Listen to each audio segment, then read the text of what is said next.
there are a lot of computer to computer communication happening, lot of online, because information activities or information work have their economic worth. And because they are adding and contributing to the gross national product of a country, because they are adding to the economic health of a country, according to the economic definition, we can say that this is information society, wherein information activities have economic worth. According to the third definition, which is the occupational definition, it charts out the fact that more and more job opportunities and occupations have increased in the information sector. And there is a shift from, manufacturing employment to service sector employment. So this shift also somehow points out that a new society has come, which is the information society. Now, the fourth definition of information, spatial definition. Now, this definition highlights the fact that, drastically, this constraint of space and distance have been, space, time, and distance have been reduced in this new society, this information society. Now, for instance, a person sitting in India, it can in no time communicate to America, so who is far away from us physically, but we can communicate with that person so easily. So this constraint of time and space have been addressed in this information society. So that is the special definition of information society. And finally, the definition is the cultural definition. Well, the cultural definition points out to the fact that cultural habits of people have changed in the information society. The way people present, the way people talk, fashion up, their style, their hairs, everything have changed. Even eating habits have changed due to the kind of cultural exchange that is happening in the information society. So that is the cultural definition of information society. So these are the 5 definitions of information society. Also critics of information society who say that information society is valuable only if it favors development of knowledge societies. And now that leads to another concept, which is knowledge society. So what is knowledge society, and how is it different from information society? Knowledge society is characterized by recognition of knowledge as main source of efficiency, competitiveness, and economic growth. The concept of knowledge society is based on the need for knowledge distribution, access to information, and capability to transformation into knowledge. So basically, in knowledge society, the premise is that it is not the information that surrounds a person, it is the knowledge that a person is able to make out of the information and messages available around.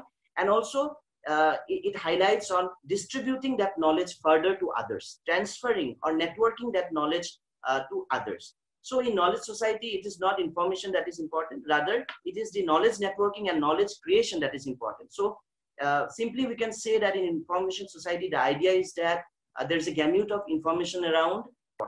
So it's like consumers, people, passively receive the information and message. So e-governance basically talks about smart governance. Smart means simple, moral, accountable, responsive, and transparent governance. And e-governance not necessarily is restricted or only concerned with the public sector. E-governance includes the management and administration of policies and procedures in private sector as well. And there are many ways of interaction within an e-governance setup. There is government to employee, G2E interaction that can happen. There is G2B, government to business interaction. There is B2G, business to government interaction. There are also, government to NGOs interaction, G2N, which we call. So there are different ways of interaction within an e-governance setup. The fourth important concept is decentralization. Decentralization refers to the systemic sharing and dispersal of government power. It's about delegation of authority to local level institutions involving all the stakeholders to come together as close as possible to problem area, thus allowing multi-sector decision making. So in decentralization, the basic idea, the prime idea is that the power would be given away from the central authority to local or lower authorities so that there is better decision making, so that there is easy decision making, convenient decision making. However, there are critics who point out that in countries, particularly developing countries, in theory, decentralization is yes practiced, but in practical ground, decentralization is not followed. Rather, whatever we see in most of the developing countries is not decentralization in the truest of the sense. Rather, it is an illusion of decentralization that is seen, which means that even if power is given to the to the state government or lower authorities to take their own decisions, but however, the ultimate control or authority remains with the central government. Ultimately, the approval has to come from the central government. So, it ultimately remains in the hands of the center. So, it is often said that in developing countries, it is an illusion of decentralization that is usually seen. Now, coming to theories. Before discussing the theories which are important with regards to research in gender and ICTs, I'd like to, yes. So these theories which are important with regards to ICTs have their roots in either communication, development studies, ICT domain, or economics, sociology, and many other frameworks. So in order to enrich a research in the area of gender and ICTs, it is always better and preferable if we are able to collect perspectives from across different disciplines, so that we can have a 360-degree perspective to our research. So first, traditional communication theories. So when I say traditional communication theories, I basically mean two important theories. These are the diffusion of innovations theory by Bloomer and Katz. Well, in several editions of the book Diffusion of Innovations, Everett Rogers formally introduced the model for diffusion and defined it as the process in which an innovation is communicated through certain channels over time among the members of a social system. The diffusion theory explores information and communication technologies as new innovations that are widely promoted as tools for national development and of women's empowerment through recording, accessing, searching, sharing, and retrieval of information from anywhere in the world in minutes.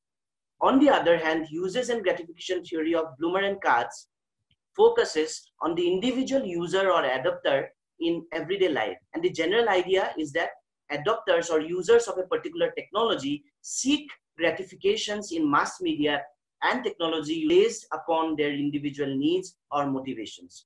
The uses and gratification theory explains the active role of participants in the communication process by choosing and using the media with the assumption that users have alternative choices to choose from. So these two traditional communication theories, diffusion of innovations theory and uses and gratifications theory by Bloomer and Katz theories, are very important with regards to research in the area of gender and ICTs. It is because these two theories talk about women's empowerment. The uses and gratification theory talk about adopt gratifications in mass technology usage based upon their individual needs, motivations, aspirations, and so on. So these two theories are very important. Next, the capability approach. Well, the capability approach is provided by Amartya Sen, and it is grounded in human development. And the capability approach kind of offers an alternative to the strong focus on economic and as an economic growth as the key avenue for poverty alleviation, still dominating main development thinking. In contrast to the attention to income or assumption in utilitarian approaches, the central question in the capability approach is, I quote, what they are actually able to do or to be, I unquote. From a capability approach perspective, access to information, communication, and technologies is not an end in itself, but rather a commodity or the means through which someone could achieve valued capabilities and functionings. I would like to repeat this sentence once again. According to the capability approach perspective, access to ICTs is not an end in itself, but rather a commodity or the means through which someone could achieve valued capabilities and functionings. The concept of access includes capabilities to use the infrastructure. So in other words, we can say that there is a reciprocal relationship between ICTs and capabilities, in the sense that individuals require certain set of skills and capabilities to benefit from ICTs. There is a reasonable volume of work that links capability approach with ICTs. And the basic premise of capability approach is developing capabilities of individuals, developing skills of individuals. Because even if we take a technology close to the users, if the users do not have the skills or required benefits of ICTs, that technology is of no use. So that is the prime premise of the capability approach. Then comes the bottom of the pyramid approach. Well, the key proposition of the bottom of the pyramid approach is that rather than thinking about the poor as victims, the market should recognize them as resilient and creative entrepreneurs and value-conscious consumers, transforming them into active market participants.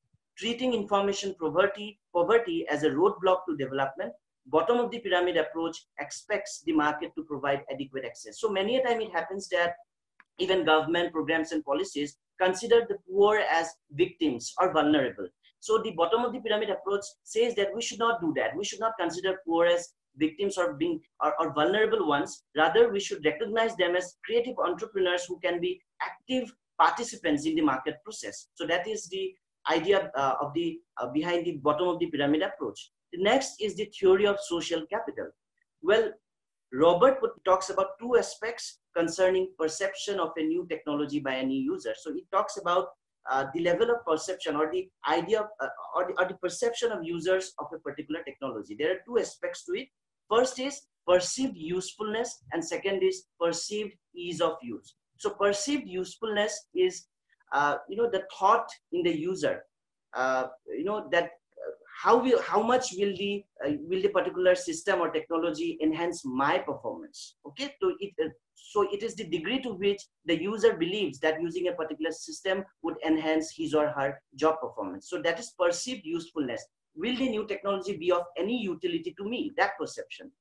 And the second is perceived ease of use, which is the degree to which a person believes that using a particular system would be free of effort. Now, this perceived ease of use, as the name suggests, means that a user might feel that, that a new technology is introduced, but the technology might be, very complex. It would not be hassle-free. The user might perceive that the technology is very is very difficult. It is not user-friendly. So this perception is called perceived ease of use. So these two aspects, perceived usefulness and perceived ease of use, these are very important determinants of actual system used by an user. Okay. However, these two factors are again influenced by external variables. Now, this is again important. These two factors, perceived ease of use and perceived usefulness, are again influenced by factors or external variables such as social factors, cultural factors, and political factors, which means language, skills, and facilitating conditions, training, all these things would influence perceived ease of use and perceived usefulness of a particular user of technology. So technology acceptance model is one of the most popular theories that is used widely to explain information system usage. It is popularly used to predict use and acceptance of information systems and technology by individual users. It has been widely used to help understand and explain user behavior in any information system. So the next theory is, which is again very important and widely recognized in the field of ICT research, it is the unified theory of acceptance and use of technology. So this UTAUT, in short, it is called UTAUT. So this UTAUT theory suggests that there are four core constructs, namely performance expectancy, effort expectancy, social influence, and facilitating conditions, which are direct determinants of behavior intention and ultimately behavior of the user of a technology. And again, these four constructs, performance, are moderated, or these are again influenced by determinants such as gender, age, experience, and voluntariness of use. So in other words, we can say that the unified theory of acceptance and use of technology particularly aims to explain user intentions to use an information system and subsequent usage behavior. In the years since its introduction, UTAUT, the Unified Theory of Acceptance and Use of Technology theory, has been widely employed in technology adoption and diffusion research as a theoretical lens by researchers conducting empirical studies of user intention and behavior. Next is the gender evaluation methodology for ICT. Now, we have to understand and we have to keep in mind that men and women have different experiences in their use and benefit of ICT. They experience ICT differently. Typical areas of study include potential discrimination against women in terms of access to ICT and research on the impact of ICT used by women on their work time. The gender technology as culture approach argues that technology depends largely on culture. It explores gender as a socio-economic variable in the evaluation of roles, responsibilities, constraints, opportunities, and needs of men and women in a given context. So men and women have different aspirations. They sometimes have different experiences with regards to use and benefit of ICT. And mostly we have to understand that women, play different roles in society. They have their own context, they have their own history, they have their own, background. So the gender as culture approach, the gender evaluation methodology for ICT says that we have to keep in mind these factors while talking about any ICT intervention, or talking about ICT projects or initiatives. Then let us come to the last one, which is the gender, technology, and empowerment. Well, there is a vast and complex body of literature on empowerment. In the discussion of gender, technology, and empowerment, one must remember that women have multiple identities, as I have already mentioned. For example, of class, ethnicity, caste, race, age, and that these interplay with gender to define women's access to technology.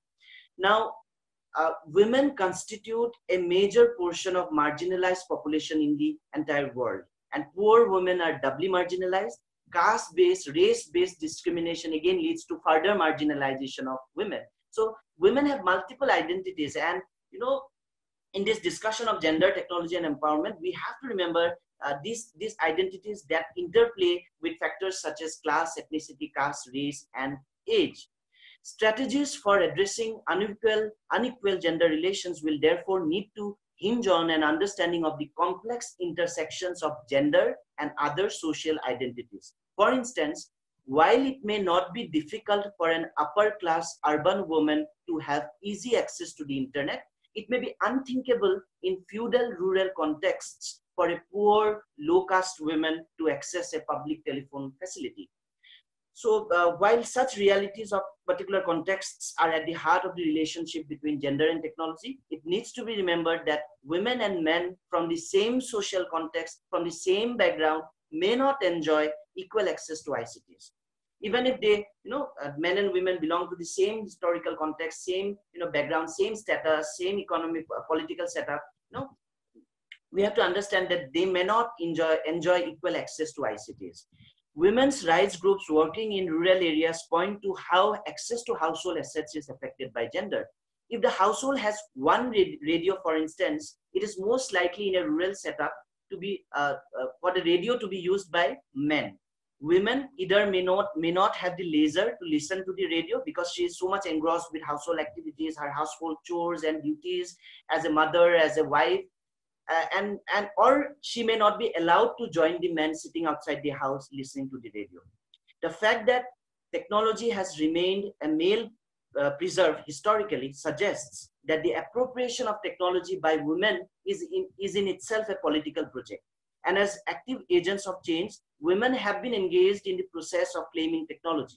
However, we cannot assume that all women relate to technology in the same manner. That would be a wrong thing to do if we assume that all women relate to technology in the same way. We also cannot ignore the fact that gender power operates within institutions in many insidious and subtle manner. Therefore, women's empowerment in the information society requires a constant examination of how gender relations as a dynamic cultural process are being negotiated and contested in relation to the technology environment. So now I'll be talking about why gender and ICT research is significant in today's context. Well, ICTs have been specifically pushed as a tool for women's empowerment, particularly as an attempt to meet Goal 5 of the United Nations Sustainable Development Goals, gender equality. The link between technology and women's rights is clearly reflected within the goal, which includes specific target on utilizing technology and ICTs to realize women's and girls' empowerment. As published in the official website of International Telecommunications Union, the UN Under Secretary General and Executive Director, UN of Women, expressed that ICTs, information and communication technologies, offer a vast potential for women and girls, from ending poverty to improving education and health to agricultural productivity and creating decent jobs. And again, if women are able to engage with internet technology, a wide range of personal, family, and community benefits become possible. So it is important that women, equally engage in the ICT domain. So it is important that we carry out more and more research with regards to gender and ICTs. Again, while the literature on gender, ICTs, and development is quite extensive, surprisingly, little empirical data actually exists that systematically document women's needs and concerns regarding ICTs as articulated by the women themselves, especially in the context of rural development projects. Despite extensive literature on the topic of women and ICTs, there are not many studies that try and highlight from a grassroots perspective the deep-rooted factors behind the existing gender-digital divide, particularly in case of a developing country like India.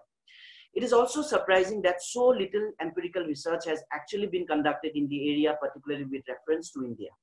Though economic development in the last decades has contributed significantly to the upliftment of women in our country, yet there exists a wide gap, particularly in rural India, that has to be bridged by effective strategies so as to achieve equality in status of men and women.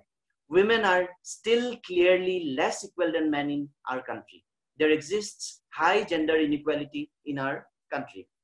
So now I'll talk a little bit about the kind of work I have done as part of my team in the area of gender and ICT. So I started off with two broad research questions. One was whether and how ICT policy framework in India articulate the issue of women's empowerment through digital inclusion. So that was my first broad research question. And the second research question was whether and how grassroots women government functionaries in the state of Assam envision the scope of employing ICTs for social change. So the research, tried to address aspects of women and ICTs at two separate levels. One is the macro level, analyzing India's ICT policy, keeping in backdrop the Digital India vision of the country, evaluating how much of gender equality perspective has actually been included in the overall ICT policy framework of our country, and at the micro level, involving the evaluation of perceptions from grassroots women government functionaries with regards to ICTs in 3 districts of Assam. Jorhat. So when I say the intention within the second broad objective was to understand the perceptions from grassroots women government functionaries, it meant that I wanted to understand how grassroots women government functionaries perceive the potential of employing ICTs for social change. Do they envision that ICTs can bring in changes in their lives and that can help in creation of better livelihood opportunities? So that was my question of inquiry, and I accordingly identified 3 districts based on parameters. These 3 districts, Jorhat, Majuli, and Baksa in Assam, offered a great variety in terms of political setup, in terms of economic status, genderness, and so on. So these 3 districts were selected for the purpose of the study. And here I will also like to underline that when I say grassroots women government functionaries, I mean the grassroots women leaders who are at the primary local level of governance, such as the Gram Panchayat women leaders, the BCDC chairpersons, the Asha Karmis, the Anganwadi workers, the ANMA health workers. So these people who can use institutional opportunities because they are in a position, they are office holders, so they can use institutional opportunities to mobilize access and usage of ICTs in their own communities. So that is why grassroots women government functionaries were taken into consideration. Now, in order to understand ICT policy in India from a gender lens, policy analysis method was employed. A desk appraisal of the vision document of Digital India program, along with a thorough scrutiny of research papers, independent assessments, official records, and other documents pertaining to the Digital India program of the Government of India was carried out. Again, the Digital Northeast Vision 2022, which is a separate vision under the umbrella Digital India program pertaining to the 8 northeastern states of India, including Assam, was also analyzed thoroughly. So digital, we have a separate ministry for the 8 northeastern states, donor ministry, development of northeastern region. We also have a separate vision document, which is the Digital Northeast Vision 2022 document for the development of ICT infrastructure and ICT, for carrying out ICT related activities. And the vision is also envisioned in the document with regards to the 8 northeastern states. So this particular vision document, this particular vision was also thoroughly analyzed as part of my work. The data thus collected by studying the Digital India program and the Digital Northeast Vision 2022 was reviewed and organized. In addition, interviews with policy experts and professionals working in the field of ICTs, those who are at the decision-making level, they were also consulted. And also, interviews were taken of those people in order to gain insights into the various areas of inquiry. Now, with regards to the second objective, which is understanding the perceptions of women with regards to ICTs, in-depth interviews and focus group discussions were conducted with grassroots women government functionaries such as GP leaders, Gram Panchayat leaders, BCDC chairpersons, Anganwadi workers, and so on. So these and in-depth interviews were particularly important in the research because they helped in obtaining in-depth information about personal and group feelings, perspectives, and opinions of the grassroots women government functionaries with regards to ICTs. So in this manner, I carried out my research. Coming to the context of Assam, why Assam became an area field for my study. Progress for Assam's women and girls have been slow. Maternal mortality is the highest in the country in Assam. The child sex ratio is declining, and female labor force participation is lower than in most other states of India. So this is data given by World Bank Group in 2018, latest data. And ICT and e-governance implementation in Assam is also facing a number of challenges with respect to policy formulation, its usage, and awareness and understanding of ICT among the masses, which kind of hampers the growth and further proliferation of ICT within the state. So this was the justification in my research for considering Assam as my field. Well, coming to the findings of my research, a thorough analysis of the Digital India Vision and the Digital Northeast Vision 2022 pointed out that there's a dearth of gender responsive design principles, little integration of gender perspectives in ICT policy, and inadequate provisions for women to be included and heard within ICT policy framework of our country. Although there are attempts by the government to call Indian ICT policy or the Digital India Vision of our country as gender neutral, but a careful review of the policy documents clearly pointed out that in reality, the ICT policy in India is quite gender blind and not gender neutral. The Digital India program and the Digital Northeast Vision 2022 neither recognize women and men as equal actors in development, nor favor the idea that both men and women may consequently have differing and sometimes conflicting needs, locations, and individual social contexts. So this goes against the spirit of of the community informatics approach, the theory of social capital. So both the visions fail to recognize any distinction between men and women. Both the visions means the Digital India Vision as well as the separate Digital Northeast Vision 22. Both these visions fail to recognize any distinction between men and women, and the strategies identified largely seem to perpetuate biases in favor of existing gender relations, ultimately excluding women. So the study highlighted that India's ICT policy lacks in terms of clear gender equality vision. The Digital India vision of the country does not seem to ensure digital empowerment of grassroots women, particularly through its various strategies in digital literacy. So these were the findings. And also it got revealed in my study that the inclusion of women in ICT policy design, implementation, and execution was one of the most neglected aspects within the Digital India vision.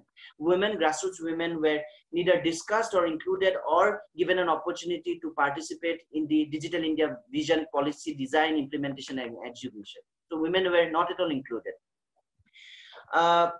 Women's right to be heard has not been powerfully articulated in the policy. Opportunities for consulting women on legislations, public policies, services, and resource allocation were almost negligible, and there are absolutely no mechanisms enabling women to provide response on public services and policies. Grassroots women are not mandated to be represented in policy planning, design, implementation, and evaluation within the overall ICT policy framework in India. So cross-cutting initiatives among ministries and other agencies and clear articulation with regards to civil society's role towards building larger consciousness and skill enhancement of grassroots women is also missing in ICT policy. There's a lack of vibrant, cross-cutting initiatives among ministries and other agencies, there is lack of clear articulation with regards to civil society's role towards building larger consciousness, because NGOs and civil body organizations can actually play an important role in capacity building and training of women at the grassroots level, and also skill enhancement of grassroots women. This has ultimately resulted in the digital vision of our country appear unformed and sound empty rhetoric. The process of facilitating women to use ICTs largely depend on widespread capacity building and intensive training at the grassroots level. ICT usage demands special skills on the part of the user and thereby entails building their capacities so that ICTs could be appropriately and effectively used. And lapses in ICT infrastructure and financial constraints also stand as a major hurdle for women in accessing and using ICT. So it was realized, particularly in the district of Baksa, that the grassroots women leaders, these grassroots women government functionaries, even did not have an office of their own. They managed their work from their house. So in such a situation where when there is no infrastructure, they do not have office buildings, there is no designated space for them to work from. So this kind of demotivates them and takes them away from what we call as reaping in benefits of ICTs. From the study, it was realized that the wider context, culture, and environment have a crucial role to play in tapping into the possibilities of ICTs for grassroots women. It is possible to bring forth transformative outcomes only when women are respected as individuals and their capabilities, capacities believed in and nurtured. And when there are supporting structures, facilitating conditions to enable women to engage in the ICT space and network with each other and, distribute knowledge with each other, there's a sense of ownership that develops. And that is so important in case of ICT and gender at the grassroots level. So now coming to, I'm quickly moving because there is paucity of time and I have to complete my presentation during a stipulated time framework. So scope for further research. More in-depth research needs to be undertaken in order to understand the outcome of the various initiatives and services available for women through listening and examining the actual experiences of women in different contexts and situations. So more in-depth research are required. I have only conducted my research in 3 districts of Assam, so it can be taken further. Access to internet through grassroots delivery outlets like common services centers can play an important role in digital empowerment of the marginalized and disadvantaged sections of the society. Hence, elaborate research can also be undertaken to assess the consequence of gender-related outcomes of common services centers across the country. In my fieldwork, I realized that the common service centers, which are positioned as grassroots delivery outlets for ICT services, so women hardly visited these common services centers, which are in Assam called Arunodaya Kendra. So women hardly visited these CSC centers to, to use ICTs or reap in benefits of ICTs. It is only men who visited the common services centers. Now, one reason might be, I don't know, probably that might be one of the prime reasons for women not visiting the CSCs, because there are lack of women CSC owners. All the common services centers, were owned by men. There were very select few women who owned the CSC. Now that also kind of demotivates women from visiting CSCs, because there was an experience shared by a Gram Panchayat, a women leader, who shared that her daughter visited a CSC in the evening, and because the CSC owner was a man and there were friends, gathering in the area, it was quite petrifying for her. It was quite uncomfortable for her in the evening time to actually visit the CSC. Had it been a woman CSC owner, she would have comfortably, very easily visited the CSC and felt very safe and secure. So more and more women CSC owners are required. Comparative study of the Digital India program in different Northeast as well as other states of India would be an interesting and enlightening research area, particularly when undertaken against the backdrop of the status of women in those states. In this context, broad research could be carried out, particularly to evaluate the extent to which Digital Northeast Vision 2022 has impacted the lives of grassroots women in northeastern states of India. So I have only conducted research in 3 districts of Assam. The context of Manipur or Sikkim or Tripura are quite different from Assam. So one can also carry out similar research in those districts where I'm sure women would have challenges, difficulties, and problems to overcome with regards to ICTs. Apart from that, Further studies are required to explore and understand the privacy and security provisions of grassroots women within the cyberspace, particularly with reference to the scheme for cybercrime prevention against women and children formulated in September 2018 by the Ministry of Home Affairs to handle cybercrimes against women and children in the country. So more and more, we all know that more and more cybercrime cases are increasing, and specifically the victims are women from the grassroots level. Are women and girls who hail from remote areas. So somebody can also, consider a research with regards to the privacy and security of the cyberspace, keeping in mind the grassroots women. So that research will also be a very valuable research. Again, the study is confined. The study means my study was confined to understand the perspectives and contexts of grassroots women from rural areas only. However, a holistic understanding of gender digital divide needs to encompass the perspectives of women from all socio-economic and cultural contexts. Hence, there is a scope for carrying out such a research inclusive of women from the urban areas. So my research was research concentrated only on the women at the grassroots level. Someone can also conduct such a research in gender and ICTs, considering the urban women. I have often in grassroots, context, there is only one smartphone in the home, and the women and the girls, take a backseat using that technology because they fear, because they are not the bread earners. The money which has been invested to buy that particular device, that smartphone, was by the father or by the husband. So they keep a distance, from the technology, to use that technology, because they fear that if something happens to that technology, they will be brutally, reprimanded or scolded. So these are factors which actually determine the reservations of women towards using technology. So in conclusion, I would like to say that the absence of women's voices and perspectives in the information society shows us that power relations in the new media replicate in many ways those in conventional media. A focus on gender dimension of ICTs is really essential, not only for preventing an adverse impact of the digital revolution on gender equality or the perpetuation of existing inequalities and discrimination, but also for enhancing women's equitable access to the benefits of ICTs and to ensure that they can become a central tool for the empowerment of women and the promotion of gender equality. Efforts should be made to ensure that women's specific needs are addressed, particularly in relation to access, use, and employment. This would require adequate resource allocations to support initiatives focused on increasing the access to and use of ICT by women for their empowerment. So historically, the isolation of women from the mainstream economy and their lack of access to information because of societal, cultural, and market constraints have led them to become distant from the global pool of information and knowledge. So with these words, I hereby conclude my presentation today. Thank you so much. Well, Muktikam, congratulations. Thank you so much, sir. After a long time, I heard you. I remember hearing you during your presentations as a research scholar here. And also I have heard few of your classes in my department. But honestly, I will tell you, when I went through your whole presentation, to me, initially, I felt that it is an information overload on gender and ICT.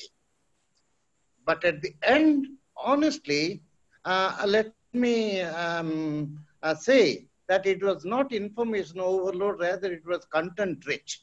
Yes. You made a very good presentation, which was authentic, and you were confident, it was content rich, it was authoritative, a lot of clarity and candid findings. If you look at the last findings of your study, those were very candid confessions. We talk a lot about digital divide or digital empowerment, gender, but the reality is something different. You've shown the mirror to us. And it was basically a holistic presentation. To me, so much, even as a teacher, when I heard you, you started with gender and ICT, what is ICT, what is gender, and the international perspectives, national, regional, and local perspectives you have talked about. And then you began with information society, Yes. Information society, in between the 5 definitions that you talked about, and even you have included the occupational definition, the cultural definition, and the spatial definition, which were not very often talked about by many of the teachers and scholars. That was wonderful. Thank you so And much, sir. you talked also about the digital divide and gender digital divide. That's all very good. And you have also very rightly said that information society will not be any valuable contribution if it doesn't lead to a knowledge society. So Yes. from information to knowledge, that's what we need today. We have been in a long time, for a long time, we were in an information society. Now what is the requirement in 21st century is a knowledge society. You talked about e-governance, and you talked about the most important, you talked about decentralization. And decentralization, in essence, is not effective at the grassroots level. You have talked about that. Yes. And I was so impressed with the theory, the 9 theories that you spoke of. The 9 theories, whether it's traditional, you referred to Rogers, to Katz, to Robert, to Amartya Sen, to you have gone to gender, technology, empowerment, all the 9 theories. But when in that particular slide, if you look, the metaphoric use of the picture, woman as the goddess Durga, woman as the goddess Durga, we consider as the most powerful, the embodiment of power. Yes. And that particular metaphoric use of the picture says that women have that innate power in them. Yes. Only ICT can facilitate the process of that feeling which must women realize, and they must feel that they have the power. And it is time by using the ICT, they can show it to the people, and they can establish an equality status to all these, the whole society. And then you talked about the why gender and ICT research. That was very good. You have talked about your subject. You have talked about your research project, the broad objectives, and you talked about the macro and micro level, your broad questions, the tree district, the context of Assam. And very rightly, I am very thankful to you for your candid confession through your findings that gender perspective is missing in ICT policy, and it is gender blind. It is gender blind. The term you have used is gender blind, and digital vision of India is an empty rhetoric. That tells the whole story of our ICT implications in our country. And I'm really thankful, Mukti. I should not be thankful, but I am proud today to listen to Mukti. Perhaps one of the best presentations in this webinar. Thank you, and so all. much, Thank you, Professor Behra, for your nice observation. Really, I have no words to observe the presentation of Dr. Hazarika. You have very nicely observed and put your observations over. Now we'll go for the Q&A. So one question, let us discuss. One question from LB Oja. So what is your observations regarding use of government, central and state schemes via ICT by women? Dr. Hazarika, can you listen to me? Pardon, sir. What is your observations regarding use of government, both central and state government schemes via ICT by women? Oh yes, that is another important point that actually I wanted to include in my presentation. There are platforms, and there are initiatives where women can actually use.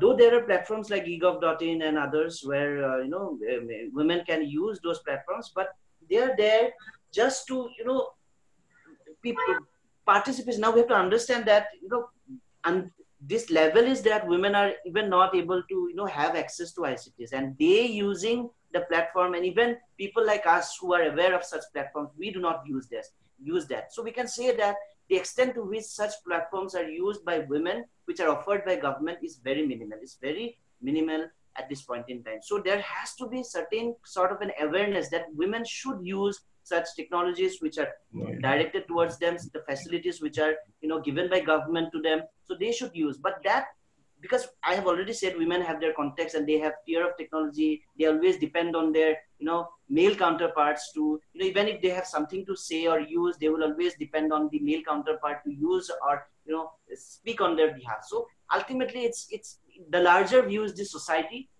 Everything has to change at a very, deep-rooted level. I believe so. And it's the usage pattern is not to the extent, and women use very less the government facilities or the government platforms put forward by the state as well as central government.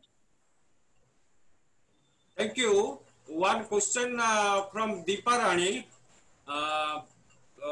Can you please share your views on the present context of digitalization during the timing of pandemic? Yes.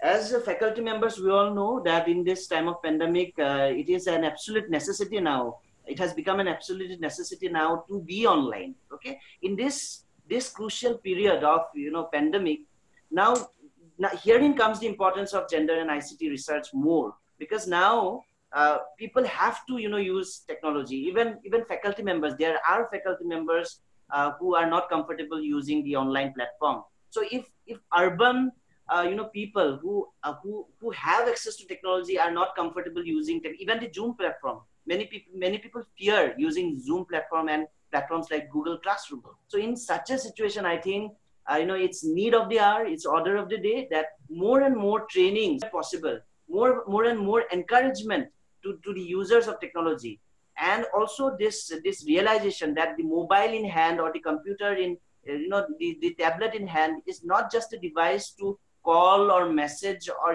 communicate over WhatsApp. It can actually become a powerful tool of empowerment. So that in order to enhance that vision, that the device in my hand is not just a device for my usage. Rather, it is like a powerful tool of empowerment for me, with which I can change the entire world. So that realization somewhere is required in this time of pandemic, because many people have yet now not realized that our society is going to become very different post-pandemic situation. Many things will happen over online and offline. We have already seen jobs have been sacked and people have been released from their jobs, because now this work from home culture will also come in. So this pandemic situation, it's a very good question. In this pandemic situation, actually, this entire shift is happening, and post-pandemic, these things are going to drastically change, and henceforth, this awareness is with regards to ICTs is quite important.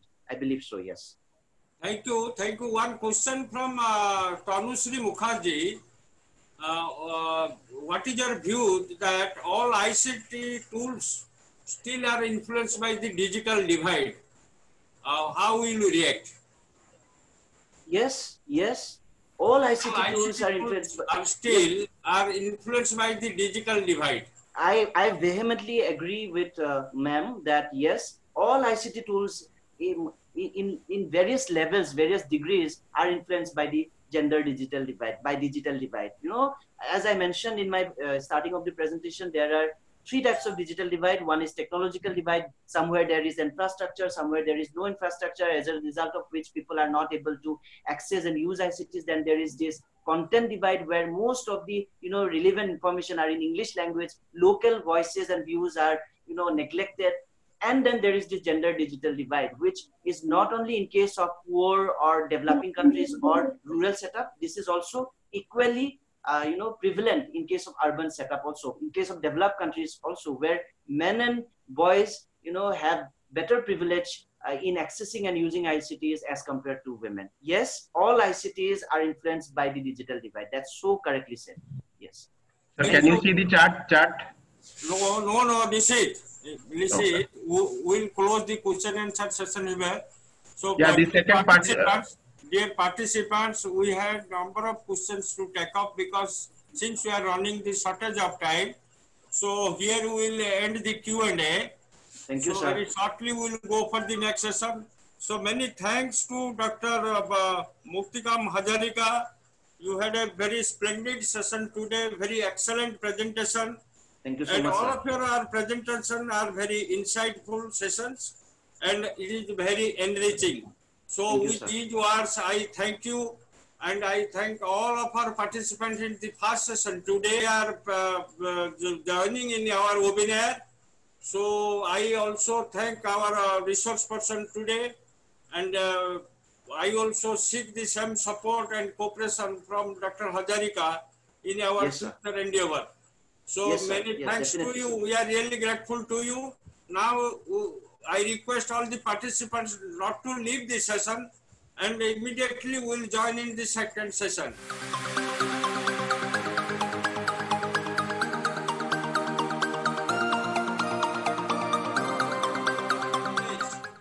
So I welcome Saayan Chattopadhyay Thank you, sir. to the second session today. Very good afternoon, Saayan. Good afternoon, sir. Am I audible? Can you hear me?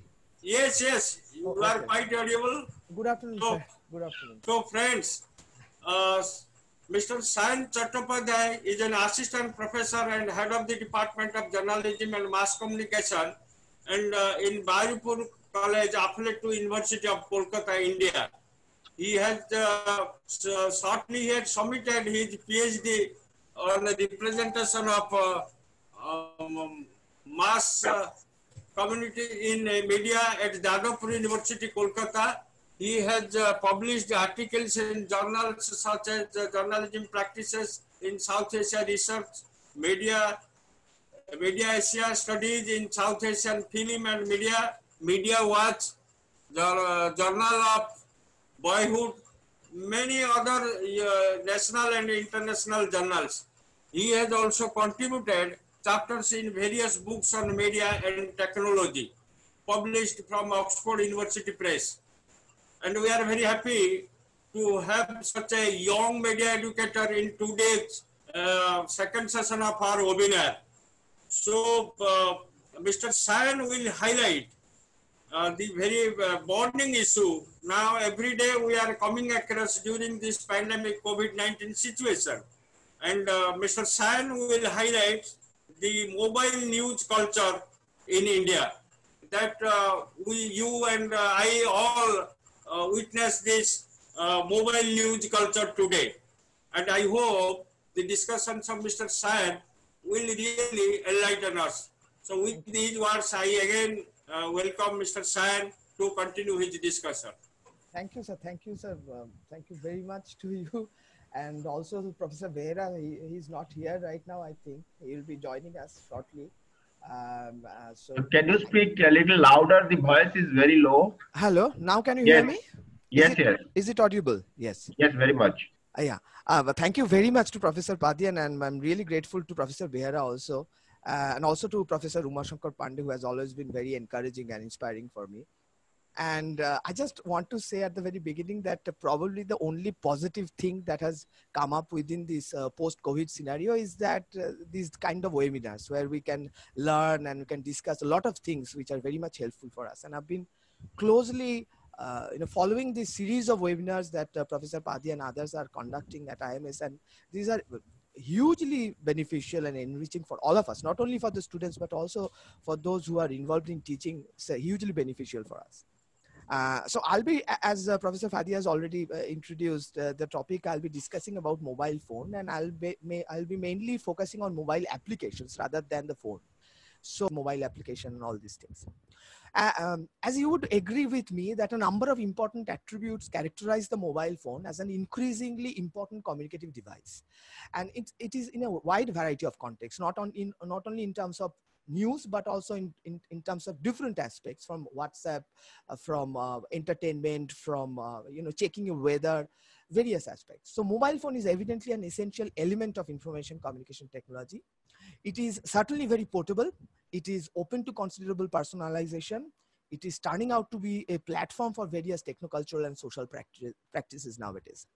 In developing countries, mobile phones, especially smartphones, are usually identified as emerging technologies, because it is still new for many of us working in developing countries.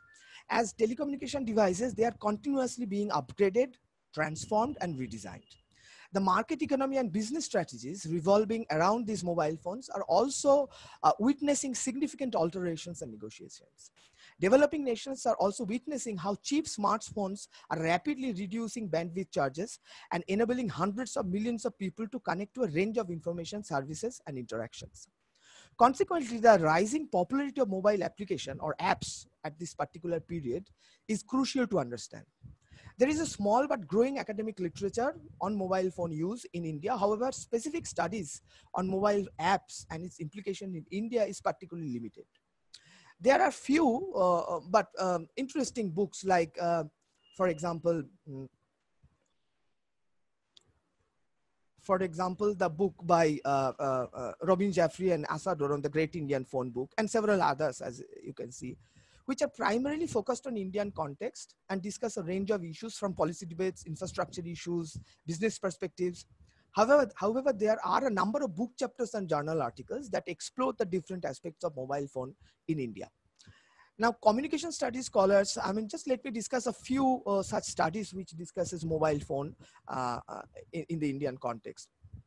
One such studies by Anandam Kavuri and Kalyani Chadda in their article, The Cell Phone as a Cultural Technology, emphasized the need to study the cell phone as a cultural technology.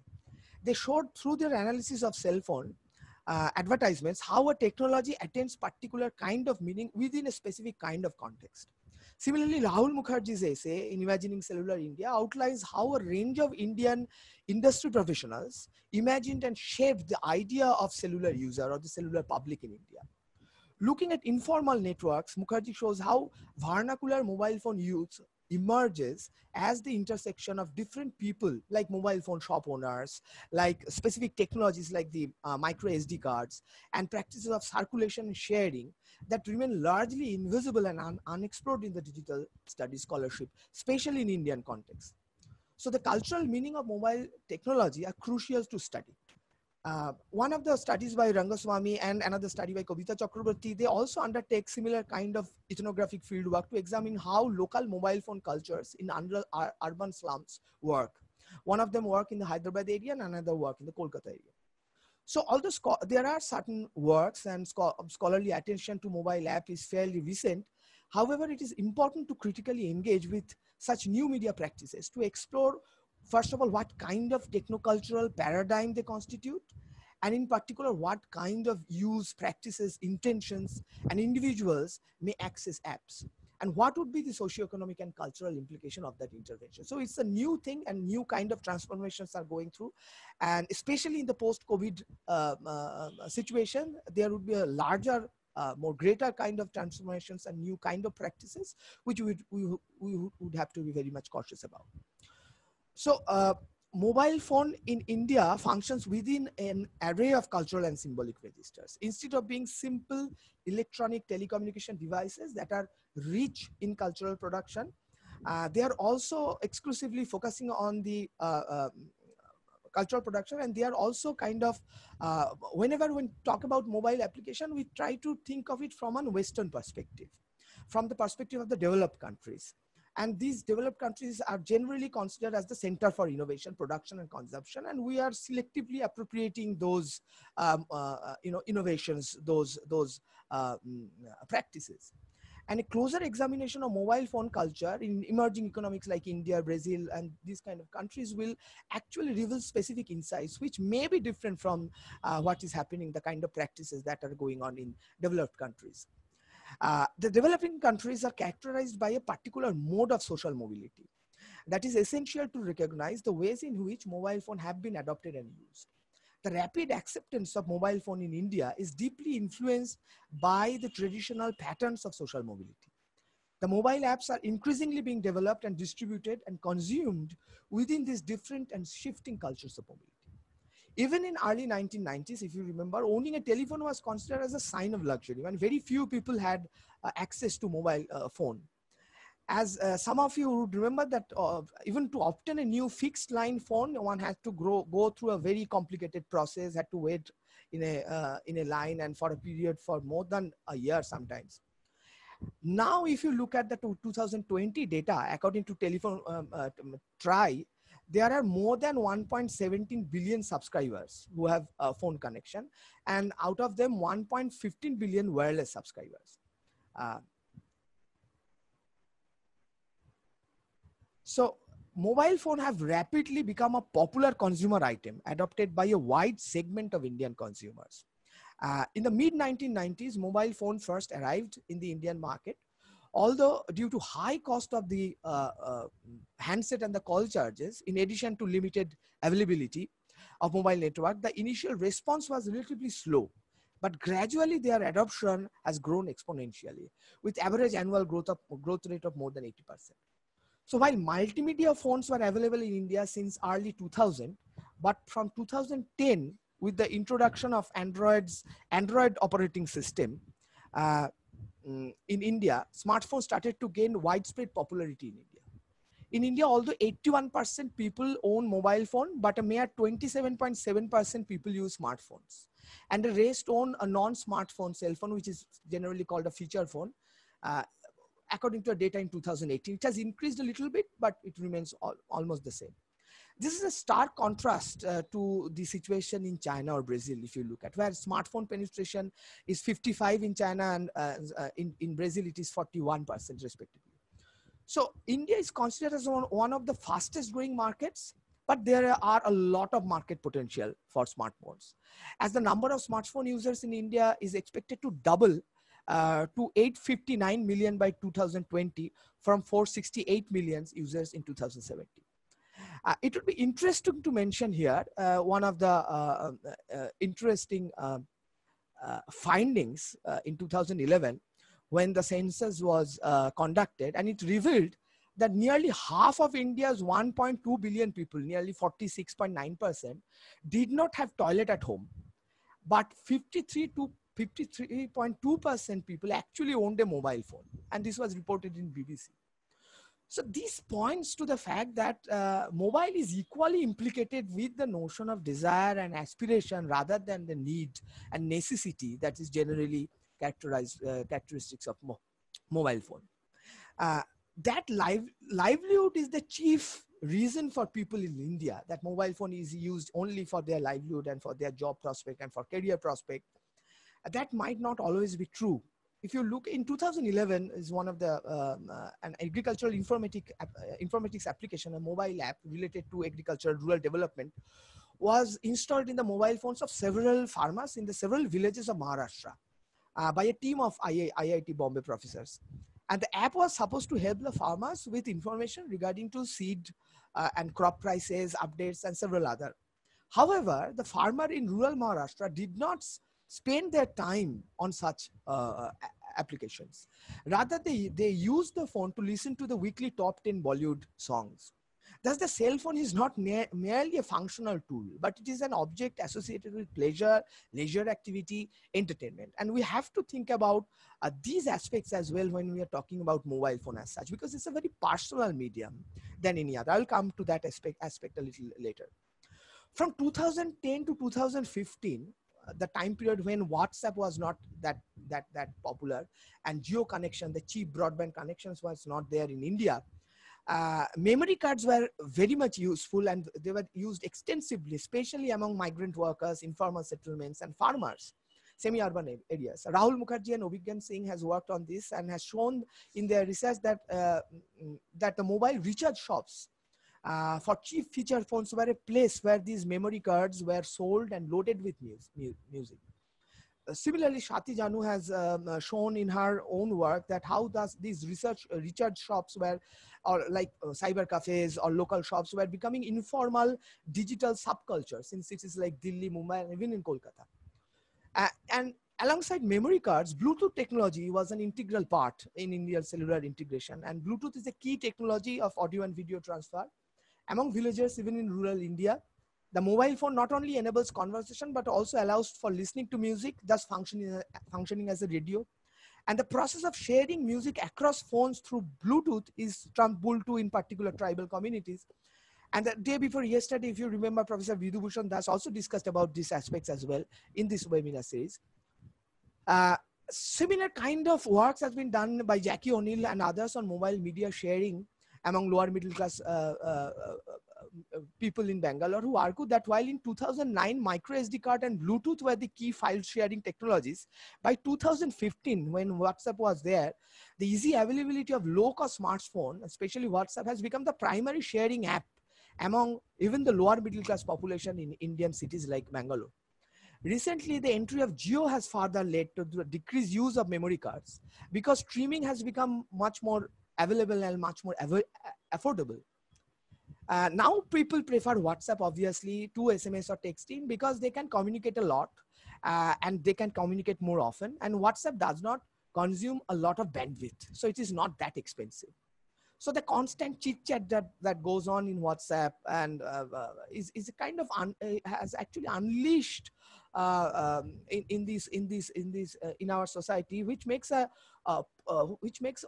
a potent tool for fake news cycle, and spreading of rumors, and which can even instigate communal riots, as we have seen. So this decrease in the data price, bandwidth price, and the accessibility of these devices, these applications have in one way or the other has kind of invested in this new kind of social malice as well. So in a way, the constant change in application services and benefits have made the mobile phone a very market-friendly device, let's say. Considering the vast market potential, smartphones offers a range of opportunities and options to marketeers, manufacturers, and advertisers. One of the surveys which was conducted in 2014 by Nielsen have also recorded an exponential growth among the age group of 18 to 30 age group. And hence, being early adopters, this particular age group from 18 to 25 and 30, it is obvious that they are eager for new technological innovations and seem prepared to become engaged and consume products and services targeted to them. With smartphone penetration going at an unprecedented pace and the range of content, apps, and social media continuously rising, it is apparent that this new media space is equipped with prospects for marketeers. However, in the last few years, India has witnessed steady increase in the development and distribution of mobile apps, which does not only open up the thriving socio-cultural arena, but also point to the lucrative economic aspect. Parallel to the rapid proliferation of touchscreen mobile phone, third-party content producers, such as the new media organizations, have witnessed the tremendous growth of mobile apps. Although limited in contrast to the West, but the traditional news media continues to experiment with how to make mobile news provisions more user-friendly through dedicated services. At the end of 2012, Times of India, some of you will remember, started using QR codes next to the news article so that the reader can actually scan the code with their smartphone and can instantly connect to the video and other online contents in their website through their mobile phone. And this was aimed to provide a direct and user-friendly transfer from print to mobile that stimulated complementary news accessing. Nonetheless, smartphone owners in India are least likely to use all category of apps on a regular basis, but the most popular trend to be more entertainment driven, like social networking and games. And one such survey revealed that 39% Indian app users use mobile apps for gaming. 29% of users use the apps for social networking, and the same percentage, 29%, also use the app for watching online videos. And a mere 13% actually access news apps for news in India. So even though at the moment the popularity of news app is limited than games or entertainment apps, and that is sort of obvious, but it is important to note that news content often acquire a place within the business, entertainment, social media, lifestyle, and a variety of other popular categories as well. So while I'm browsing through Facebook or WhatsApp, I'm also consuming news one way or the other by reading it, or maybe clicking on a particular link or reading a forward. So news as a specific item is already included in those apps as well, that we have to be very much aware about. And these are fundamental cultural and political questions that are necessary to put forward for a better understanding of any emerging communicative technologies. So in this discussion, what I would try to do, that I would like to concentrate on a relatively narrow aspect of mobile apps. I would use Indian general election as a point of reference to discuss about the use of mobile apps, particularly news apps, to understand the power relationship that are implicit in the emerging technocultural metrics of a developing country. Election becomes an emblematic instance to understand the political economy of news apps, since during election, the discourse of the informed voter, the empowered citizen, gains prominence.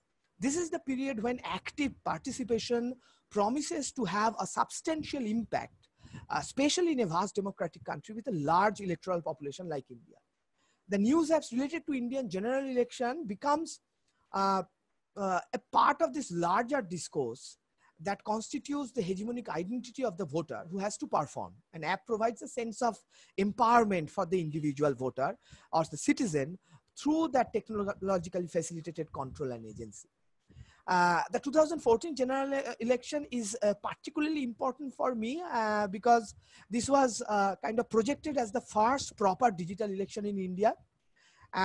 Predictably, the youth, many of them first-time voters, were the primary target audience for the wide use of mobile phone and for disseminating political message, updates, and information. And all these developments point to a significant transformation from the 2009 Indian general election, which witnessed a kind of moderate use of social media and mobile communication.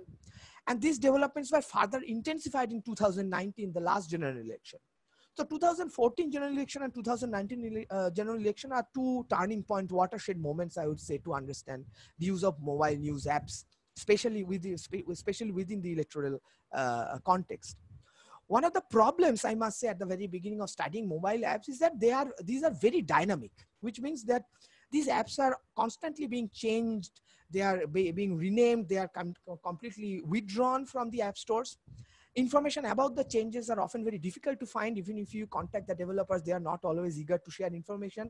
Especially the small startups, independent developers are especially reluctant to share information about the mobile app because it has various other concerns regarding its intellectual property rights and patents and other things. So during the 2014 general election, there was a range of different kinds of mobile apps available across a number of app stores, which were directly related to different aspects of general election. Some of them are not directly related, but kind of included the election related information and news. Google Play Store alone listed, Google Play Store, which is the most popular Play Store in Indian context, listed more than 200 apps specifically developed for Indian general election in 2014 as well as in 2019. Different political parties, the Election Commission of India, a number of news media organizations, and not to mention individual citizens were developing, promoting, and using these mobile apps in relation to the election in that particular time.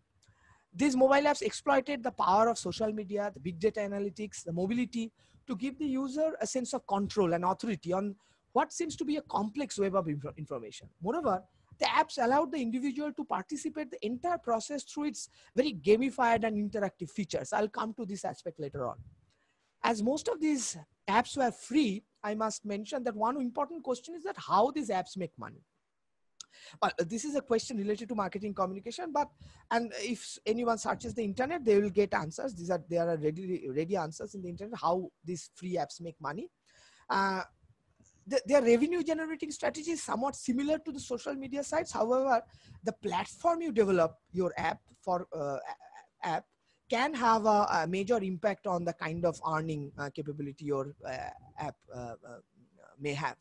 However, I will not discuss about the revenue generation strategies, but the mobile news app are still at a nascent stage of their development, and often they are seen as supplementary to the mainstream distribution through broadcast, print, at least in India. They are mainly used as supplementary to either the television channel or to the newspaper or to the other various platforms that are already existing. So the emergence of news app provokes us to map a substantially new realm of emerging journalistic practices and evolving news paradigms, indicating not only new kinds of agency, new kinds of interactions, new kinds of desires, but also towards the consolidation of a specific system for the societies of control. I'll come to this idea of societies of control later on. During the month of election, April-May of 2014 and April-May of 2019, the Google App Store listed more than 167 in 2014 and more than 200 in 2019, directly related to Indian general election. Moreover, a keyword search, if you just put the keyword Indian news within the App Store, which listed 240 apps. These apps are developed and distributed by emerging apps entrepreneurs, political parties, news media organizations, and of course, Election Commission of India. However, a closer look at each of those apps would illustrate that although each one of these apps is not specifically related to news reports per se or standard journalistic writings on the general election, but the majority of the apps included news and information regarding election in some way or the other. It needs to be mentioned that a number of mobile apps on election news were either removed from the app stores or renamed to keep it relevant after the elections were over. To make sense of the emerging news app ecosystem in India in reference to the general election, it can be useful to broadly categorize the apps into 5 different segments. Firstly, the official news apps, news media apps, the news aggregators apps, independent news apps, social media news apps, and the popular mobile journalism or Mojo apps. To engage their audience, the majority of all the leading news media in India launched their own mobile apps.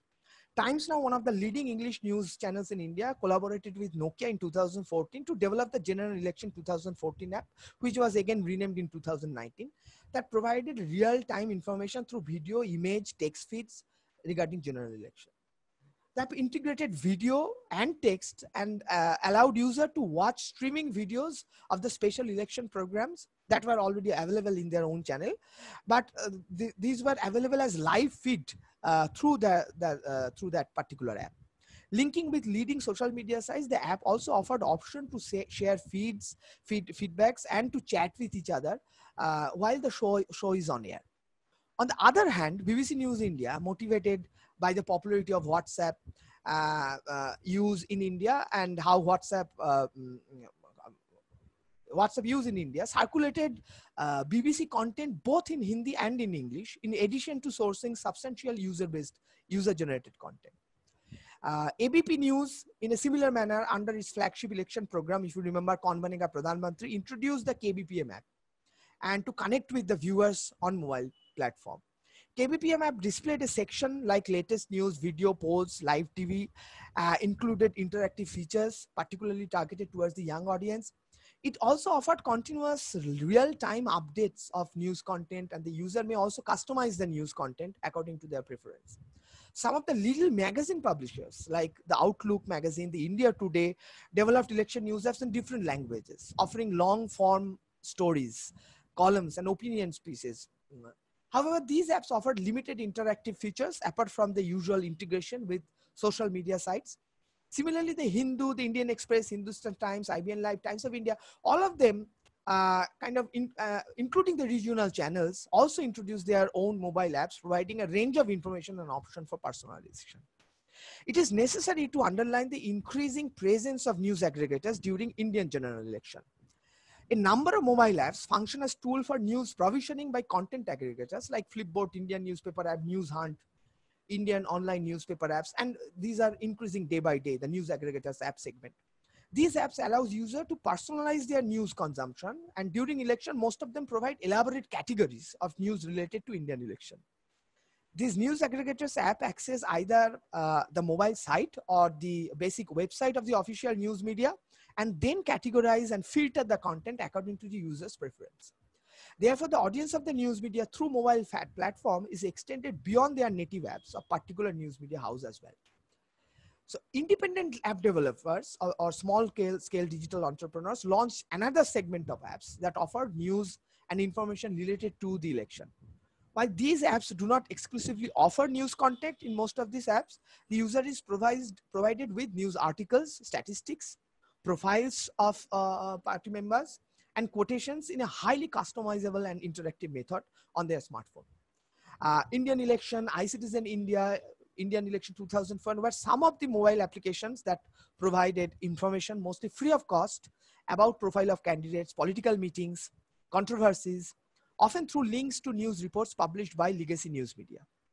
For instance, most of these apps featured the in the news or trending sections, which were related to particular party or a political leader or an event, and the content of these sections are often sourced from the constantly updated news feeds of leading Indian news websites. A number of independent news apps like Election News, Breaking News, Election Samachar operate similar to news aggregators app. But the main difference is that while the news aggregator apps aggregate news in widely diverse categories and are usually not centered on a single topic, independent news apps only assemble news related to Indian general election from different sources and present it in a very personalized manner and in a localized fashion as well.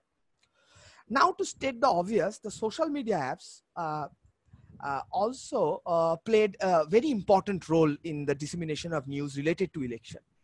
While these apps are not directly related to news media, but considerable percentage of their content on Indian election is actually crowdsourced from videos, articles, photographs that individuals share in their social media account, which in turn is often produced by both mainstream and alternative news and information websites. India's largest software service firm, Tata Consultancy Service, TCS, worked together with the Twitter to develop the iElect app, which was very much popular at that particular time, which aggregates content from Twitter and present it in the form of visually engaging infographics so that the users may get a comprehensive idea about the social media conversations that are going on during the Indian general election. Similarly, Facebook India launched a tracker app to engage the user interested in general election, offering links to the latest news and features articles. The Indian election tracker offered a dashboard that will track the mention of candidates, the parties throughout the election period. And in a similar manner, Google Election Hub, developed by Google, was also created for news and information and updates about election in that particular period of time. And the site also included features such as election-related news videos, search trends. Interestingly, Google also provided audio access to people over the phone to listen to Hangouts so that the majority of the population who still does not have access to computer could actually participate in that process as well. So they won't be left out. As mentioned earlier, in all these cases, a large segment of the content is in fact sourced from the mainstream or alternative news and information website that individuals share as links in their social media accounts. So either it is crowdsourced or these are shovelware content. A few mobile apps also offered a citizen journalism tool, the technological access to citizen journalism practices to report mainly the corrupt practices during the election by using their smartphones to capture photographs and videos of such incidents. Promoted by advocacy group of Good Electoral Practices, Association of Democratic Reforms, the Election Watch Reporter app gained wide media coverage, if you remember, for enabling common people in their struggle against corrupt political practices using mobile technology. While there are a few experimental and isolated instances of citizen journalism through mobile phones in India, but largely citizen reporting practices through mobile phone is particularly yet to be implemented in India. It is done in a very limited manner, and there are hardly any such dedicated app that specifically facilitate these efforts. Election Watch Reporter was one of such apps, which was highly commendable, but it was not popular in the later period as well. Thus, unlike the legacy news media, the portable mobile applications such as the news apps allow individuals to interact with one another, share videos, images, and other kinds of feeds, and participate in discussions and create conversations on election-related issues. Within these emerging conditions, it is important to question in what way the rise of the mobile apps in shaping traditional means of news access in India, first of all, and whether new forms of participation may emerge from these mobile apps in India.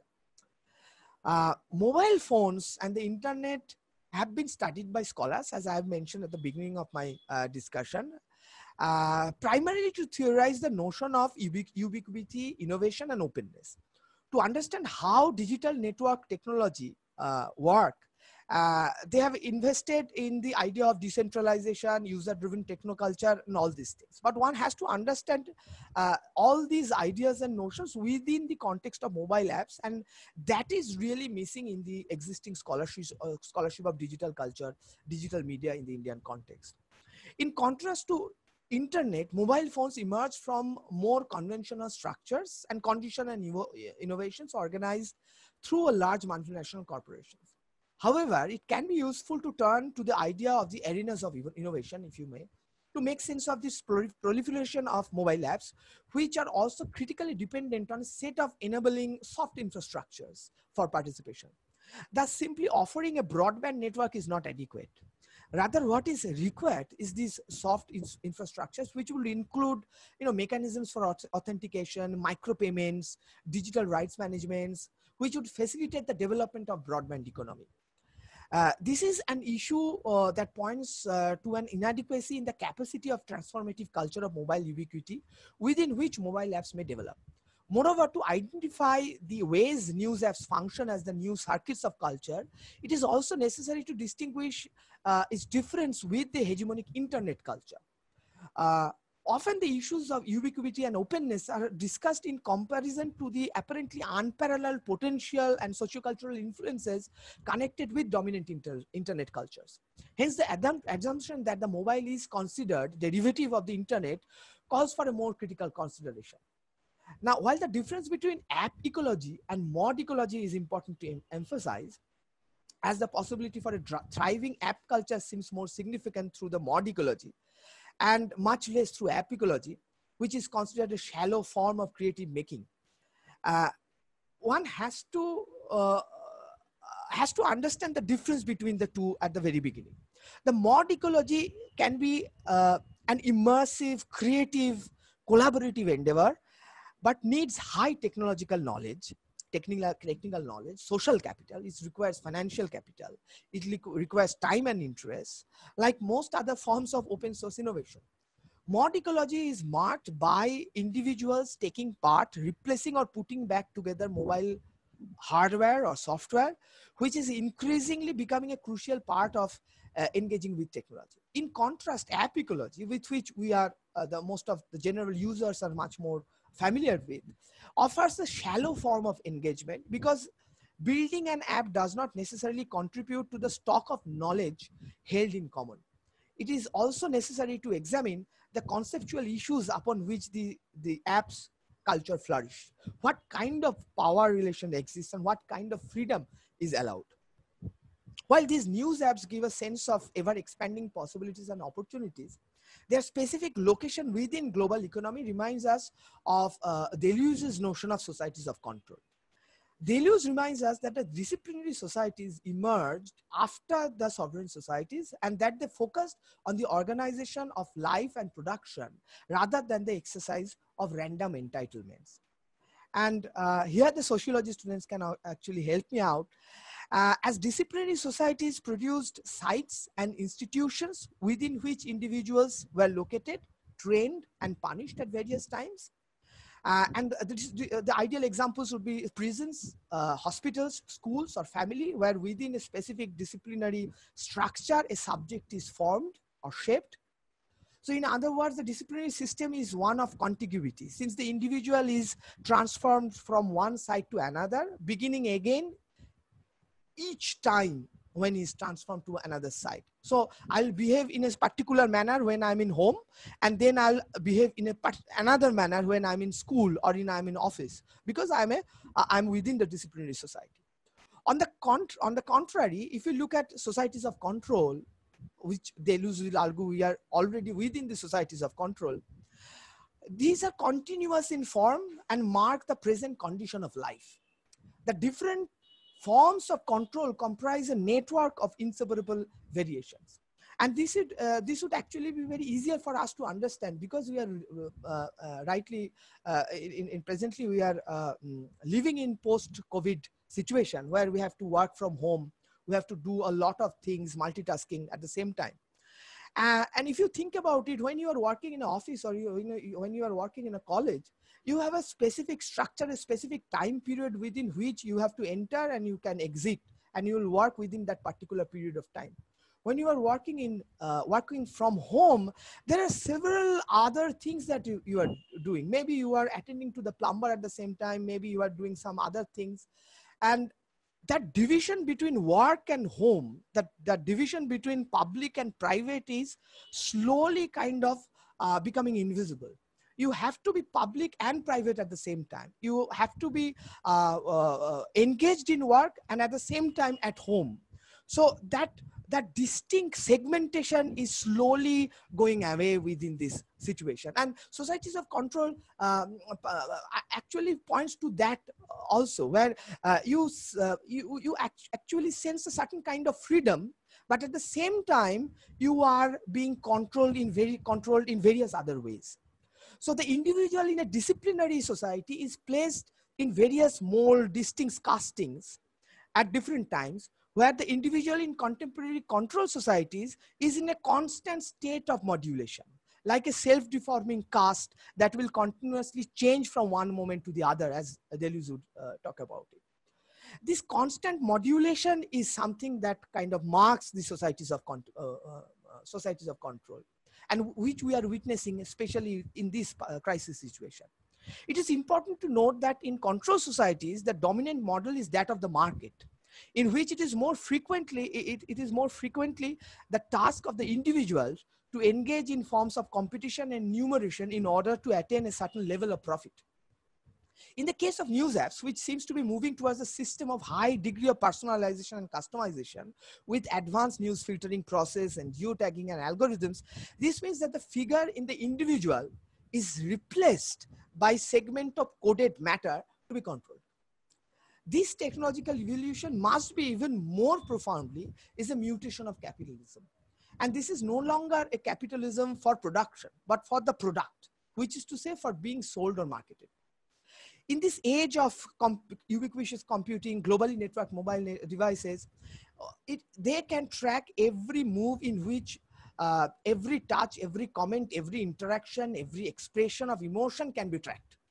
And not only tracked, but modified moment to moment through modulated control mechanisms, which in turn constitutes the market. Thus, the society of control offers a new kind of freedom. And while the freedom seems to be increased, the control of our activities widens. Rather than a panopticon, one is situated within a diffuse matrix of information gathering algorithms. It is redundant to say that these mobile apps often covertly monitor online activities and share those information to third-party businesses to make money, which then channelize particular advertisements into mobile or modifies the content of certain web pages. You get to see a specific kind of advertisement, and it can even post on behalf of the owner on a number of social media sites, thus complicating the entire notion of freedom, the idea of empowerment, the idea of agency to a certain extent. What distinguishes between internet-enabled computers and mobile apps, I would argue, particularly in developing countries, is that the mobile is perceived to be a social technology in contrast to the computer or laptop, which produces lesser degree of social association. In addition, mobile news apps assign the apparently boundless interaction and sharing a fixity, since it is necessary to download and install each app to the mobile itself. This process firstly makes it easier to monitor and codify, and second, it would be easier to target and deliver. This fixity positions the user within an ambivalent masked individual binary. Furthermore, as it has been mentioned earlier, the control societies, the dominant model is that of the market. And naturally, the process of election itself is imbued with marketing strategies and innovation, where news apps play a significant role. And election campaigns become an exceedingly similar to product promotion and brand management. Mobile news apps offer new ways of modulation. So in that way, it becomes even more relevant for us. Within this context, it is important to study the mutual relationship between the use of news apps and social context, leading to the changes in a variety of engagement with technology, particularly the shifting everyday practices of news distribution and consumption as more digital technologies are made accessible and affordable. This also points to the flexibility of technology in various ways. Here, I would like to connect to the, some of the critical theories of identity and subjectivity to come up with 3 different modalities in which mobile apps function. First of all, let me first come to the idea of sites of control. It can be the sites of control can be defined firstly by the promise of instantaneous interaction, and second, by the capacity of customization and personalization. Naturally, there is a mutually constitutive relation between the two, the instantaneous interaction and the customization. What an app does is that it gives importance on the process of convergence and assemblage between heterogeneous elements, various informations, articles, data, and all such. Hence, there is a sense of dual control. First, understood as the control over time and space. I can get the information wherever I want, whenever I want, as manifested by rapidly updated information, statistics, and data into a chronological succession, represented through such apps like Vote India, Election Info India, and various other apps. And second, it defines the articulation of control through customization that produce new ways of expression, a new spatial arrangements, the infographics and everything, a new kind of performative practice. News apps that provide election statistics, reports on candidate profiles and quotations and election results in a highly customizable and interactive method on the user's smartphone embody such aspects. Therefore, the mobile app may point to two different directions. Firstly, it offers a kind of order or consistency to an excess of information and data. But one has to remember, it also enables from that order the production of supplementary or more complex networks, because those are shared and forwarded to other people and other social networks as well.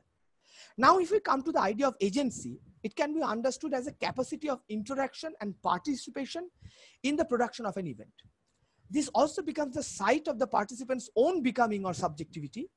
And while considering agency, it is also important to take into consideration the news app's coded ability to manage users. Agency has a deep association with cultural context. And there is a rising demand for greater autonomy in content production. Consumers are anxious about algorithm tracking their behavior and reshaping their profile. In recent time, the entire controversy regarding Arogya Setu app is one of such examples.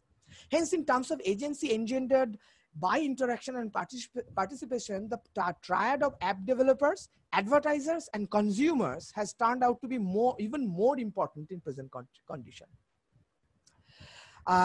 Now, coming to the third aspect of system of knowledge, it is constituted by a decentralized, to a certain extent, open, networked, and participatory structure of managing information.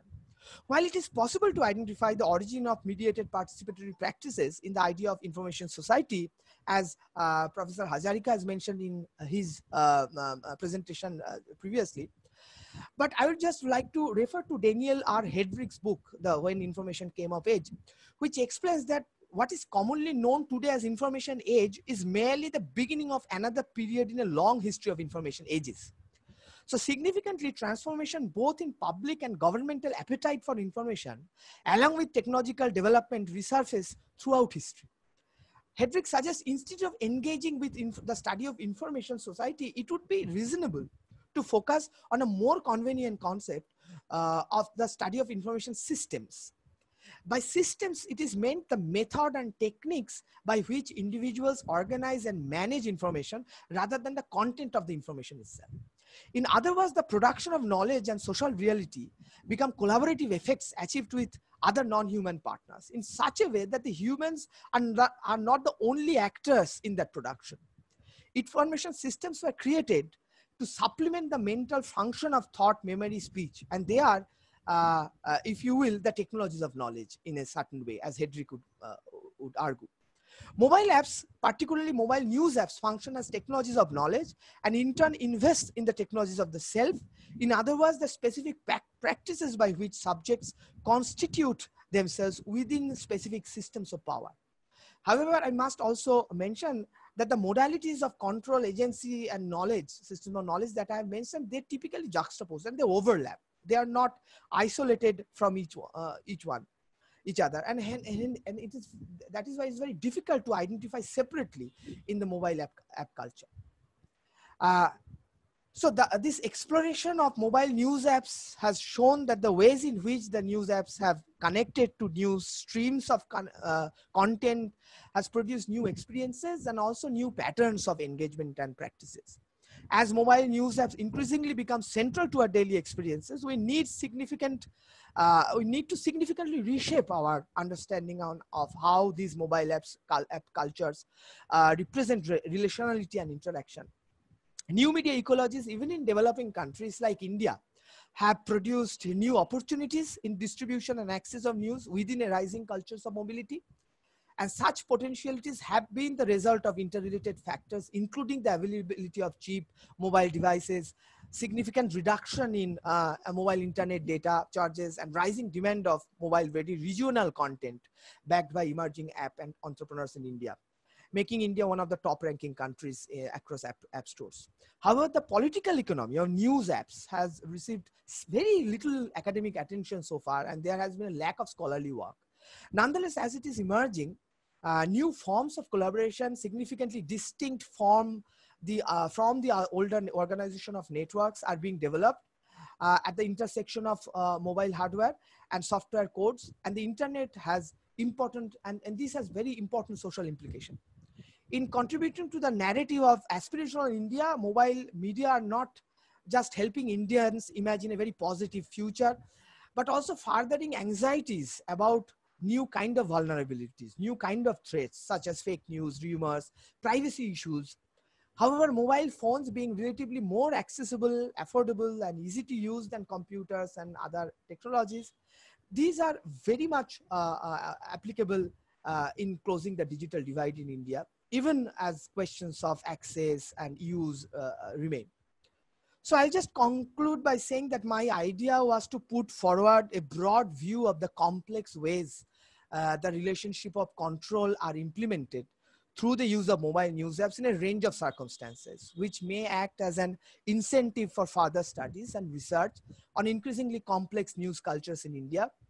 Further research on mobile news app cultures, particularly in Indian context, will lead to the development of a practical, unifying theoretical metrics, which may broaden our understanding of the attributes of the new technocultural practices, and may also offer fresh perspectives on wider journalistic practices. So, thank you. Thank you, sir. Thank you, sir. So many thanks, Mr. Saayan, so for your good presentation today. So thank you, sir. We'll now go to Professor Sunil Kant Behra, our webinar advisor. He is not here actually. He's not here. No. So then we'll go for Q&A right now. Yeah, can you see the chat session? Yes. Yeah, this is the question we are starting from. I cannot see the chat window. Okay. Padi sir, can you see it? I can see the chat window, yes. No, I'm not able. No. No, I can see it from the Facebook Live, yes.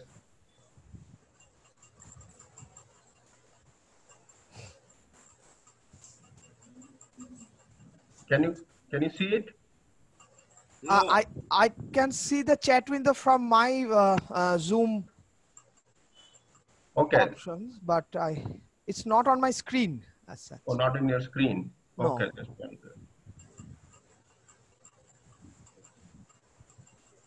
Yes, the Zoom group chat is visible on my screen right now. Yeah, so there is some questions are there. In the meantime, I'll try to share the screen. Oh, okay.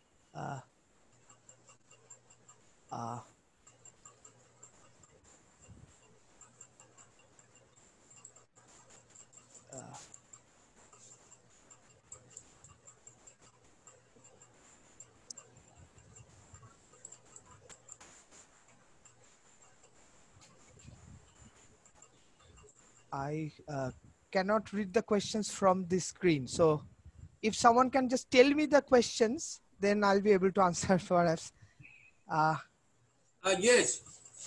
Let me tell you. What is your take on apps launched by government specifically for different services?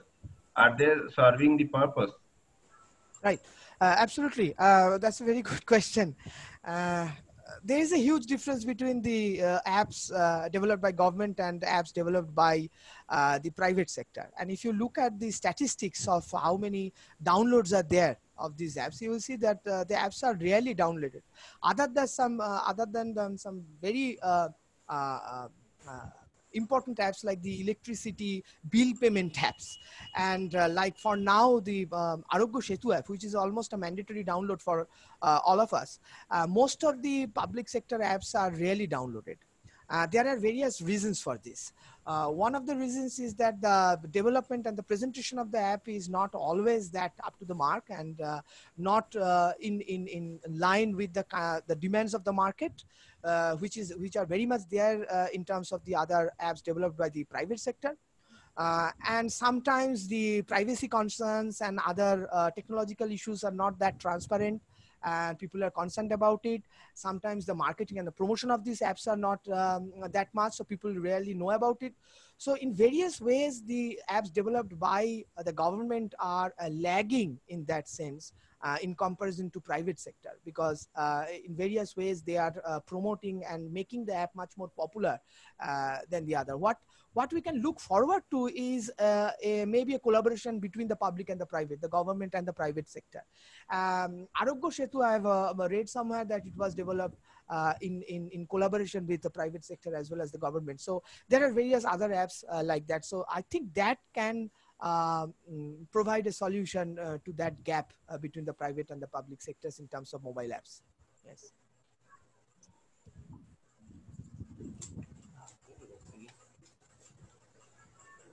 Should I read the questions from here, or it's visible? Yeah, you can read it from there. One question is coming from cultural affinity will increase with the mobile journalism. Do you think that MoCo will outsmart all the media tools in future? Yeah, one of the problem in terms of mobile application is that still the smartphone penetration is very low in India. Smartphone penetration is still low in terms of the other emerging economics and obviously in terms of the developed countries. So the people who are installing the mobile apps, they have, I've done a small ethnographic studies on the migrant laborers coming to Kolkata and what kind of use they are having with the mobile phone, smartphones specifically. And I've discussed this with the app cab drivers. I've discussed this with the people working in the barber shops, mainly in Kolkata region. And they have said that they only install those apps which are related to entertainment and leisure purpose. And these apps are generally the YouTube, the specific music streaming apps, and these kinds of apps. And as you will know that most of the time they buy the mobile phone which is cheaper, but at the same time that will have a lot of features. And most of this time the mobile will have very little internal space. So they have to be selective about specific apps. So these kinds of limitation, these kind of restrictions are always there in terms of mobile apps and mobile practices. So how that mobile applications are going to, increase or invest in increasing cultural affinity is a question still that we need to ask. And maybe in the coming years, when it will become much more cheaper and technology will become much more developed, and obviously the introduction of regional language vernacular language app, regional language vernacular language app content become much more accessible and much more available, then maybe those kind of cultural affinity will emerge in a better manner, perhaps. There is a huge upsurge in VOD platform during COVID-19. Is this trend a new shift in the way we consume media content? Absolutely. I mean, if you look at the latest big budget Bollywood films, even those are being premiered on online platforms sometimes, direct to DVD, direct to video on demand platform. So this is going to be a hugely different change, especially looking at the present scenario where the cinema halls, theater halls are going to be closed for a long period of time. So I think it is going to be the norm in which the new films and new videos will be published. will be broadcast. But one of the things, as you already know perhaps, that the cinema hall owners, the theater hall owners, they are actually objecting to this because they already had certain kind of contracts and they are already suffering in terms of low business turnout. And if these new big budget films are being broadcast through the video VOD platform or Netflix or even Amazon Prime or these various online platforms, then that would be really, I would say, not very good for the theater hall owners or cinema hall owners. So this is a change, but in terms of the consumers, they will get even more choices, more options for them, which is almost kind of, characteristics of the neoliberal conditions, where you'll get more choices, more options for the middle class, upper middle class consumers. But the small time businessmen, the theater hall owners, the single screen theater owners particularly, they will suffer one way or the other in terms of this transformation. But this is bound to happen because one way or the other, you have to premiere your film or your video content or your television content. And online platform is the choice right now, is the only choice perhaps for that kind of distribution. At present, due to corona pandemic, most of the citizens are dependent on their mobile phones more than television, radio, news. Will this dependability remain the same post-COVID? It is very difficult to say whether this would become a habit or not. This is something that the researchers are trying to find out, because this is an unprecedented situation. This is giving you a context, a specific social context, where you can do a lot of such research. You can come up with specific findings and all these things. And yes, we are looking towards a habit formation of watching films on television. We are looking towards a habit formation of taking class through laptop or mobile phones. We are, almost developing a habit of staying home and ordering things online through laptop or mobile phone or through mobile various other apps. Whether this would continue in the post-COVID situation, to a certain extent, yes, but how far it will remain, I think it would depend on the period of lockdown. If it is lifted within next 2 or 3 months, maybe these are some of the practices that kind of intensified for a specific moment of time and then kind of subsided. But if it continues for a long period of time, then maybe people will develop a habit of it. But right now, all these practices, these are basically intensifying because of restrictions of the alternate means. Because you cannot go out, to watch a film, because you cannot go out to the market, that is why you are ordering online, that is why you are watching it on television. But once the lockdown is over, whether it is going to continue, that would depend on the extent of lockdown to a certain extent. But obviously, those people who are reluctant to this kind of platform, this kind of mobile apps, who are reluctant to this, who are kind of apprehensive about this kind of practices, they have also joined. So the number of people joining in has already increased and will increase in the next few months as well. So that is something that we can be sure.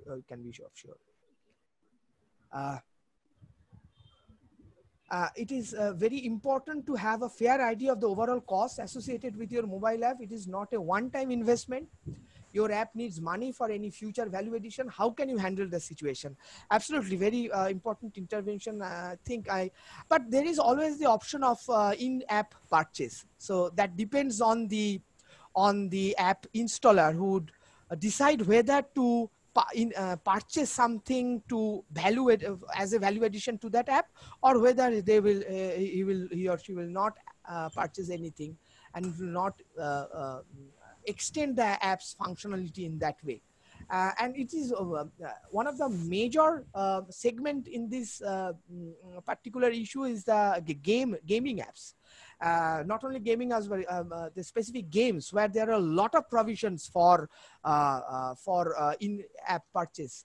And if you do not purchase, you cannot go to a certain level. You have to purchase. Or maybe if you purchase, the advertisements will not be there. So those options are there. But in most of the apps, in most of the free apps, the option is that you have to decide whether you're going to go for the app chase. So it will not necessarily increase the cost of the mobile app.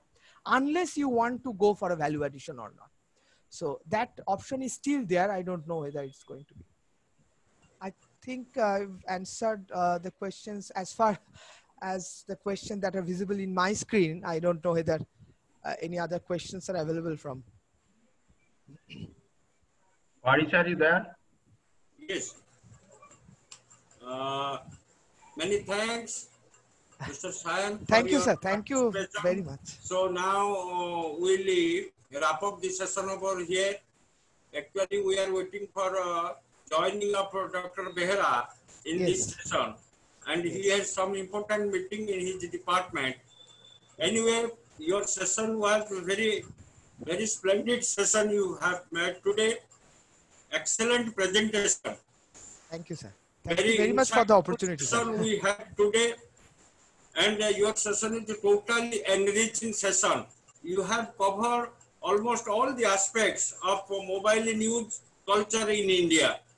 Though it is a burning topic, and during this pandemic situation, everybody has witnessed this mobile news culture.